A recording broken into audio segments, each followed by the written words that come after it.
ஓம் நம சிவாய. வாக்குண்டாம் நல்ல மனமுண்டாம் மாமலராள் நோக்குண்டாம் மேனி நுடங்காது பூக்கொண்டு துப்பார் திருமேனி தும்பிக்கையான் பாதம் தப்பாமல் ஷார்வார் தமக்கு. அரண்நாமம் 1000 சிவபெருமான நட்புனாலேயே அவரை வழிபட்டு அவரோட அருளை அடையலாம். அதுவும் எப்படின்னு என்ன வேணாலும் அடையலாம் அப்படிங்கிறத சுந்தரமூர்த்தி சுவாமிகள் வரலாறு மூலியம் பார்த்தோம். அப்படி பக்ஷரூபமாக இருக்கக்கூடிய நண்பர் வடிவமாக இருக்கக்கூடிய அவர் எப்படி இருக்கார்? 328வது திருநாமம் சொல்கிறது ஓம் அதிதீப்தாய நமஹா அப்படின்னு இருக்கு. இதோட பொருள் என்ன அப்படின்னா அதிகமான பிரகாசம் உடையவர். கோடி சூரிய பிரகாசம்லாம் சொல்கிறோம் இல்லையா, அது தேஜோமயமான ஒளி வடிவம். கோடானு கோடி சூரிய பிரகாசமாக இருக்கார். இதுதான் அவரோட இயல்பு. இவரோட இயல்பு என்ன? அப்படி பிரகாசமாக இருக்கிறது, ஒளி வடிவமாக இருக்கிறது தான். அப்படி இருக்கிற இவர் 329 திருநாமத்தில் எப்படின்னு சொல்கிறதுன்னு ஓம் விஷாம்பதயே நமஹா அப்படின்னு இருக்கு. இதோட என்ன பொருள் அப்படின்னா பிரஜைகளுக்கு நாயகர், அதாவது அனைத்து உயிர்களுக்கும் தலைவர் இவர் தான். அதனால தான் அவருக்கு பேர் பசுபதிங்கிறோம். பசுனாம் பதி பசுபதி. எல்லா உயிர்களுக்கும் அனைத்து ஜீவராசிகளுக்கும் இவரே தலைவர். அதனால் விஷாம்பதே நமஹா அப்படின்னு சொல்கிறது. இப்படி விஷாம்பதியாக இருக்கக்கூடியவர் என்ன பண்ணுறார் அப்படின்னார் 330வது திருநாமம் சொல்கிறது ஓம் உன்மாதாய நமஹா அப்படின்னு இருக்கு. உன்மாதாய நமஹா அப்படின்னா உன்மத்தன் உன்மாதன் அப்படின்னா பைத்தியன்னு பேர். இவரை முன்னால் சுந்தரமூர்த்தி சுவாமிகள் முதல்ல எடுத்து பாடுறதையே எப்படி கூப்பிட்றார்? பித்தா பெரை சூடி அப்படின்னு தான் ஆரம்பிக்கிறார். பித்தனே அப்படின்னு தானே ஆரம்பிக்கிறார். அதுக்கு ஏத்தாப்பில் இவர் என்னன்னார், பித்தனாவும் இவர் இருக்கார். இந்த இடத்துல என்ன பொருள் அப்படின்னா இவர் பித்தனாக இருக்கிறது மட்டும் இல்லை, என்ன பண்ணிடுவார்னார், இவரை வழிபெறுவா எல்லாரையும் பித்தா ஆக்கிவிடுவார். அப்படின்னா பயமாக இருக்கே, இவரை வழிபட்டோன்னா அப்படின்னா நமக்கு பைத்தியம் தான் பிடிக்குமா அப்படின்னார். என்ன பைத்தியம்னார்?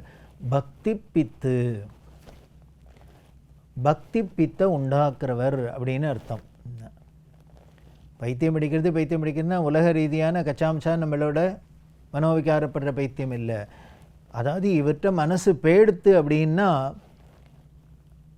உள்ளம் கவர் கள்வன் அப்படின்னு சொல்கிறாரே ஞானசம்பந்தர் சொல்கிறார்.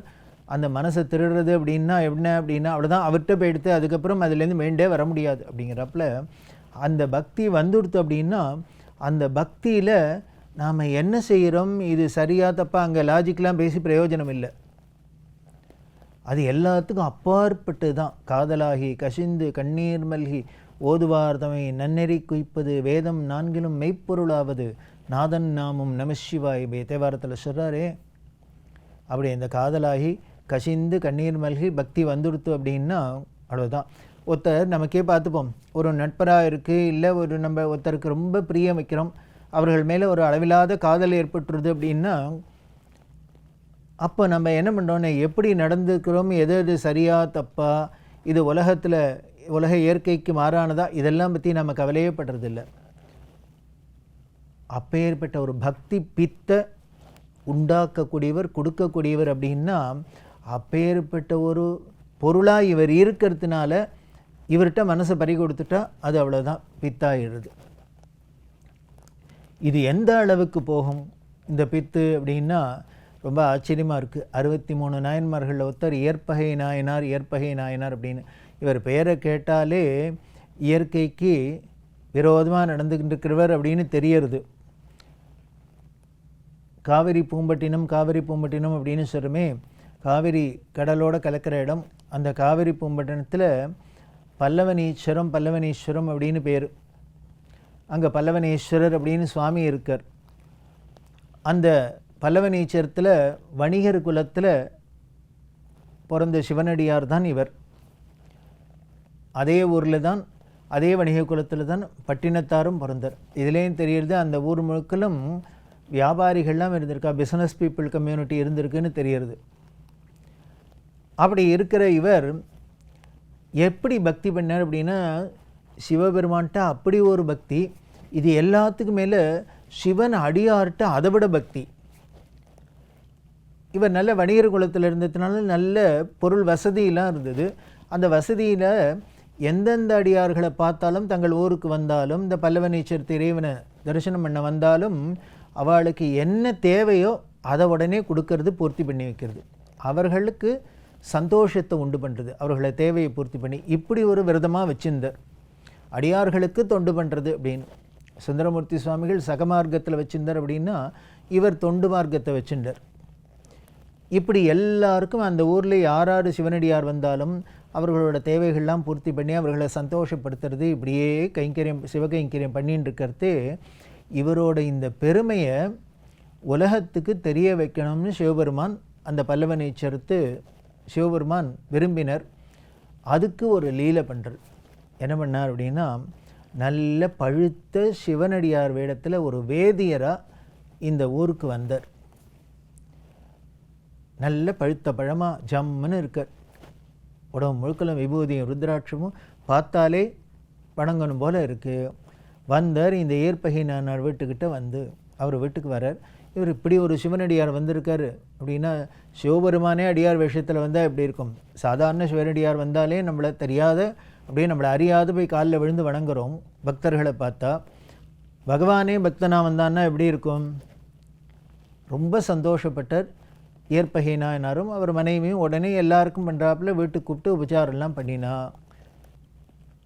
உடனே உங்களுக்கு என்ன தேவை, உங்களுக்கு திருத்தொண்டு பண்ணுறதுக்கு எனக்கு ஒரு வாய்ப்பு கொடுக்கணும், நான் ஏதானு என்ன பண்ணணும், நீங்கள் தான் உங்கள் விருப்பத்தை சொல்லணும்னு.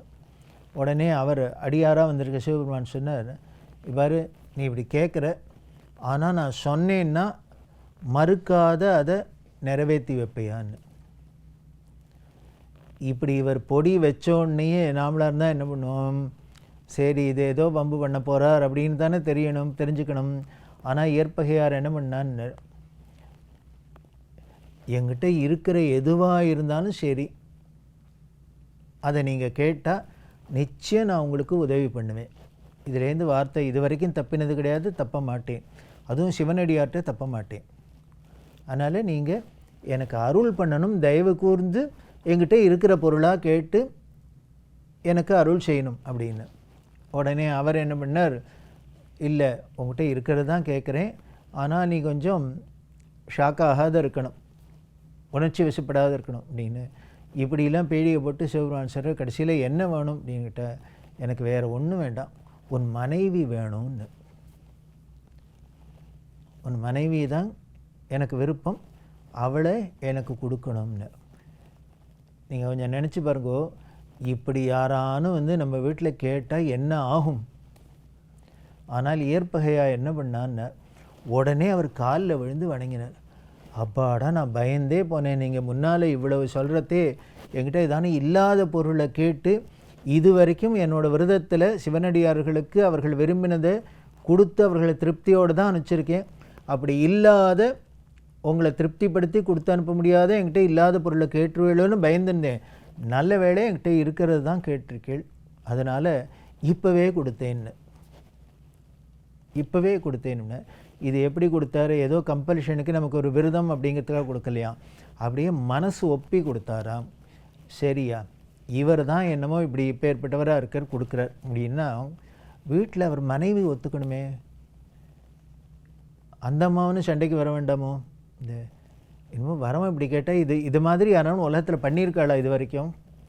இல்லை முதல்ல எவனாலும் கேட்டிருக்கானா இது மாதிரி வந்து வந்தவர் தான் இப்படி கேட்குறாருன்னா நம்மளும் கொடுக்குறதா அப்படின்னு உடனே சொல்லணுமா இல்லையா?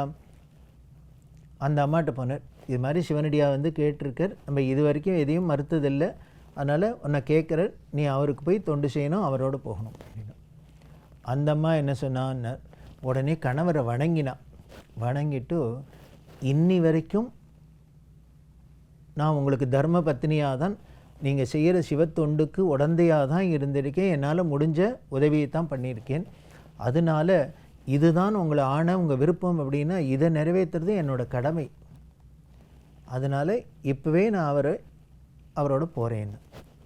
எப்பேற்பட்ட தம்பதிகள் பாருங்க. உடனே வந்தால் இந்த சிவனடியாரை வணங்கினா உடனே என்ன பண்ணாராம் ஏற்பகையார்னர், தன்னோட மனைவியை வணங்கினாராம். இப்படிலாம் வருது புராணத்தில்.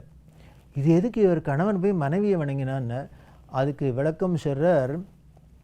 இப்படி ஒரு சிவனடியாருக்கு தொண்டு செய்யறதுக்கு உடனே கூட போகிறாப்புல ஒரு பாக்கியம் உனக்கு கிடைச்சிதே, இந்த சிவத்தொண்டுக்கு உன்னை விரும்பி கேட்குறாப்புல நீ அப்படி ஒரு குணவதியாக இருந்திருக்கியே அப்படின்னுட்டு சிவனுக்கு உபயோகப்படக்கூடிய அந்த சிவன் அடியாருக்கு உபயோகப்படக்கூடிய ஒரு பொருளாக நீ இருக்கியே அப்படிங்கிறதுக்காக வணங்கினாராம். அப்படின்னா அந்த சிவன் அடியார்கள்ட்ட எவ்வளவு பிரியம், சிவன்கிட்ட எவ்வளவு பிரியம், அந்த சிவனடியார்களுக்கு உபயோகப்படுற பொருட்கள் மேலே எவ்வளவு பிரியம்.